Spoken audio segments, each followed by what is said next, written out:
to hear your moving stories of your struggles and your family struggles for freedom and democracy in China. I want to begin by agreeing with almost everything that Yang John Lee said, almost everything. I just want to add one cautionary note about something you didn't have the time to talk about, John Lee. It's true, it's enormously helpful if the international environment is favorable and encouraging of democratic transition. Don't hope for it under Donald Trump. This is not going to be an administration that's going to be courageous, forthright, innovative, and energetic in promoting democracy around the world. The best we can hope for is that it isn't going to promote autocracy around the world. And in terms of the relations with Russia that seem to be in the cards, even that we can't be so sure about.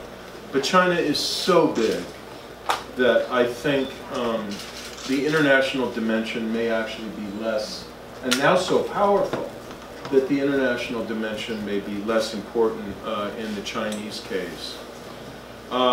The principal points I wanted to make, actually John Lee has made most of them. Let me try and highlight some and add a few. First of all, he's right. I can tell you I do this for a living, full-time, study democratic development and transitions. We have a very poor record. Because A, he thinks it's going to serve him, since he's the new Mao Zedong. I think he has absolutely no intention of leaving after 10 years in power. He's creating a cult of personality. And because, this is the important point, this man and this party, increasingly, I think, are going to have nothing left to offer the Chinese people except nationalism.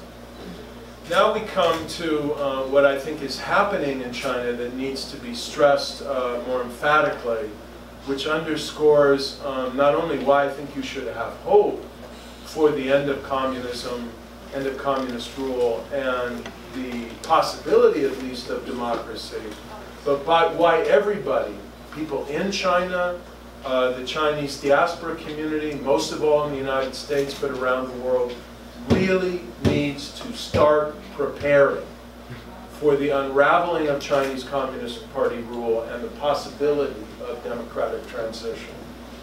The economic miracle in China is coming to an end. It's happening before our eyes now. The days of 9 to 10% growth are obviously over. They were unsustainable in an economy that has reached the middle income. Communist Party, who rallied to the invitation for capitalists to come in to the Communist Party, are going to defect very rapidly. They have zero loyalty to this system. Alongside that is the fact that, yes, President Xi can repress a lot of these civil society networks, but he can't repress all of them. What's he going to do? Shut down the organizations that are working to assist the handicapped, trying to improve the environment, which is in such a state of horrific crisis in China? And unfortunately, I think Xi understands that every independent organization, no matter how innocent its agenda in terms of politics, carries the potential for being a democratic actor in a transitional moment. But he can't shut them all down, and they do have this potential. And there are, I think they're going to want democracy. Increasingly in the years to come.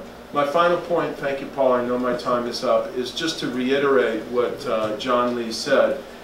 You can't, if there is a transitional moment, and the economy, I think, is headed in for very difficult times, if there is a transitional moment that emerges, probably it will be a split in the elite that will be interacting with an economic crisis that will trigger it. It's not going to be enough just to have criticism and dissent. There's got to be organization, networking, strategizing for real democratic change. And my advice is look for people who will surface from within the Communist Party and from within the business community that are ready for new kinds of alliances. Thank you.